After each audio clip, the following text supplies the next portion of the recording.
Hi everyone, Canoopsy here. Let's talk about donuts. They're wonderful.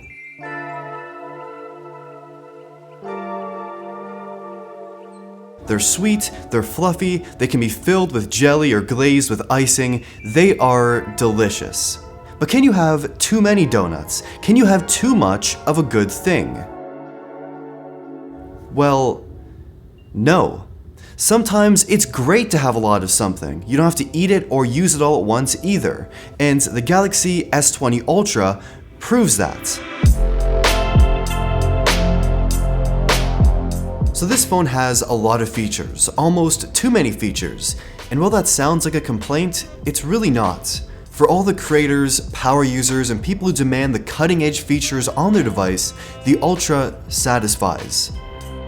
This phone pushes everything to the absolute limits. You got a 6.9-inch display at 120Hz, Snapdragon 865 processor, 12 or 16 GB of RAM, up to 512 GB of fast storage with microSD card support, 5000 mAh battery, 108 megapixel camera, and up to 100 times zoom. But all that comes at one limitation being the price tag. As you likely know, this is a very expensive phone. The design is gorgeous. Samsung leads in hardware these days, and the phone not only feels great to hold, it feels great to use. It's not too thick, not too heavy, and gone are those really drastically curved glass display edges that made previous Samsung phones kind of a pain to use, and the subtle curve here in the front is just enough. Ergonomically, the phone has softer corners, and despite being a really big phone, I can still use it pretty comfortably. Because the display is narrow, it's easy to hold, but the bigger problem here is bringing the phone with you. It just peeks out of most of my pant pockets, and it's always sliding out. I haven't dropped it because I'm usually pretty careful, but it's in a perpetual state of always sliding out of my pants. The S20 Ultra. Also with the design, there's no headphone jack, but you do have a microSD card slot, water resistance, and an in-display fingerprint scanner that is kind of the same as last year, but I find it to be much more reliable. I no longer have any complaints with the in-display fingerprint scanner. It's pretty quick. Now, speaking of the display, it's honestly the best. It's bright, vibrant, insanely good black levels and contrast, and 120Hz makes the display feel alive to your touch. For reference, previous Samsung phones were 60Hz, and most phones are 60Hz. There are some 90Hz display phones, but 120Hz plus AMOLED is crazy. Now it is 120Hz at 1080p and not 1440p, but honestly, I really don't care. Once you lay eyes on this phone's display, you're going to be instantly in love. It is just amazing. Everything is so smooth and it makes the phone feel even faster than it actually is, and combined with those specifications I mentioned, it feels unstoppable. No apps reloading and multitasking, gaming is incredible, day-to-day usage is absurdly good. And using the phone, expect a guaranteed day of usage at 120Hz.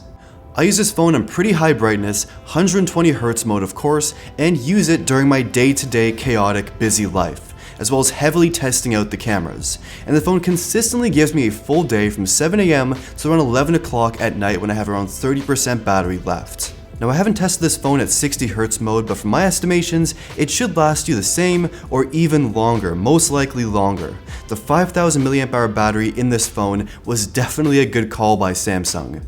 For most people, this phone is a guaranteed day-and-a-half or 2-day phone easily.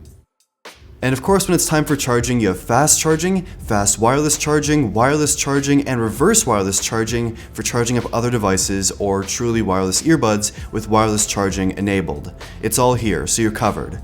Great battery life and great fast charging options.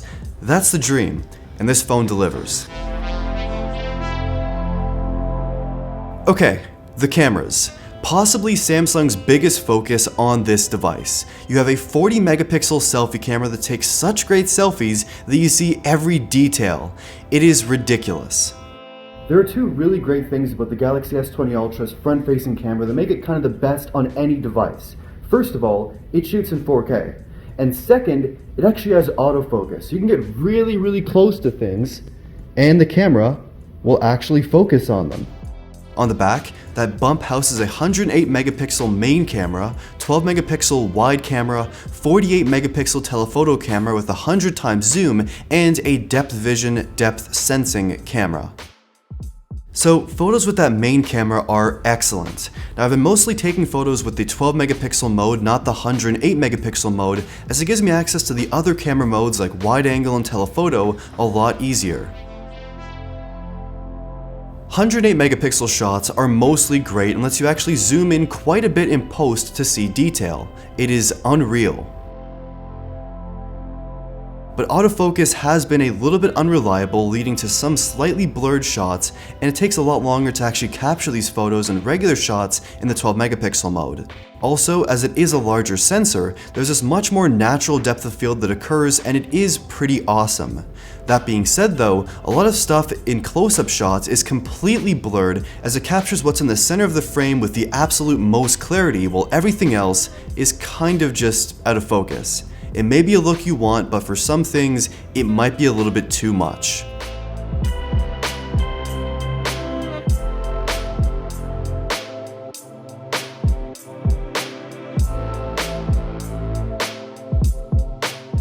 Now, the 108 megapixel mode is not for your everyday day-to-day shots. Stick with the 12 megapixel mode for most of your things, but for certain scenarios we want more detail, want to be able to crop in even more, having this power to take 108 megapixel shots is pretty sick. Here are some photo samples I've taken over the last few weeks.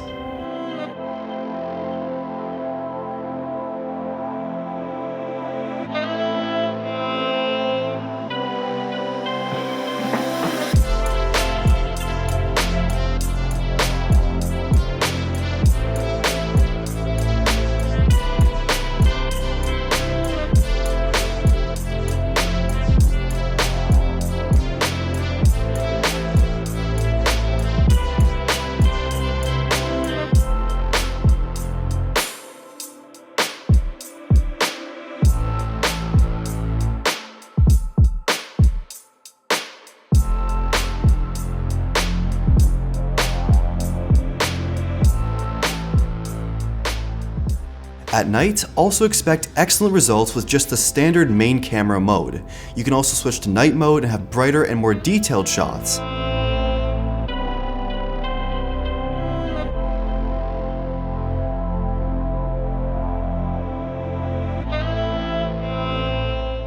You can also use the wide and telephoto cameras in the night mode, which is pretty sweet. So of course the phone also has that now famous 100 times zoom. Samsung even printed it on the back of the phone's camera, which I don't really think was that good of a move in my opinion, but I don't work for Samsung. Now of course you don't need to always use 100 times, it's more of a bragging right than an actual useful feature. I see people saying it looks like garbage, and yeah, it will. You're zooming in 100 times on a subject with a phone camera. If you stick to the 5 times zoom or even the 30 times zoom, it is much more usable and in some cases, kind of useful.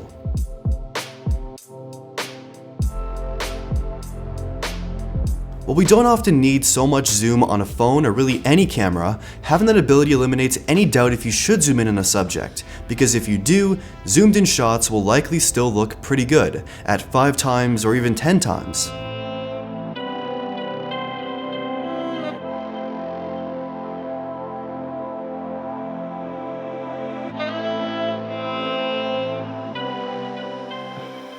The phone also shoots 8K video, but it's not perfect. It shoots at 24 frames per second, has a cropped field of view with weaker autofocus, it's kind of jello-y if you move at all, and of course you're going to have massive file sizes. It kind of feels a bit like a beta, but I guess it's cool to have. If you get creative, I'm sure you can find some use for it, but I'm going to stick with the 4K mode mostly here.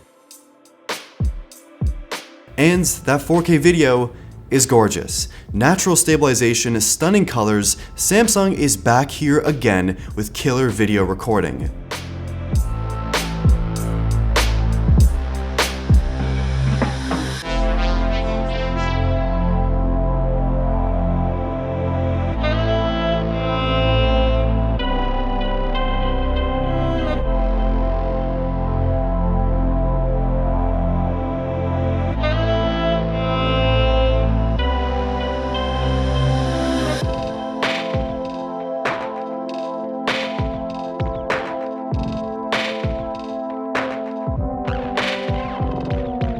So that's the camera experience on this phone, and yes, in certain areas it's definitely quite overkill in terms of software features as well as hardware features. But for photo and video creators, having all this versatility with these cameras is pretty amazing.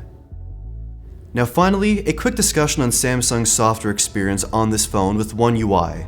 Now, in the past, I've been pretty tough on Samsung software. While I don't think it's the best looking software experience ever, it is Android and it is fully customizable. And there are some excellent features here. You got split screen and floating window multitasking, which is quite advanced, and you'll think I know that Samsung DeX is extremely underrated and feels like the future. Also, low-key, those new navigation gestures and the haptics on this phone are pretty incredible as well. One UI just gets better, and maybe one day it will be my favorite version of Android.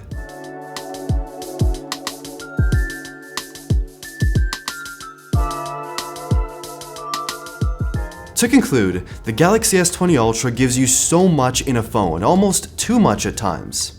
It's not a complaint, as these things are pretty amazing, but if I'm being honest and I try to be as much as possible, I truly believe the S20 or S20 Plus are better options. You get almost all of the main highlight features on the cheaper S20 and S20 Plus. The Ultra does give you better battery life, a near 7-inch display, crazy amounts of extra RAM, up to 100 times telephoto zoom, 108 megapixel camera, but that's it. Those sound like huge phone features on paper, but when you consider if you actually need or will use those things daily, they don't feel necessary. But if you want to have everything in your phone and more, the Ultra is still pretty amazing. But I want to hear your thoughts in the comments down below. This is just my personal thoughts, my opinions. I want to hear what you think. Like the video if you liked it, subscribe, hit that bell, and thank you for watching.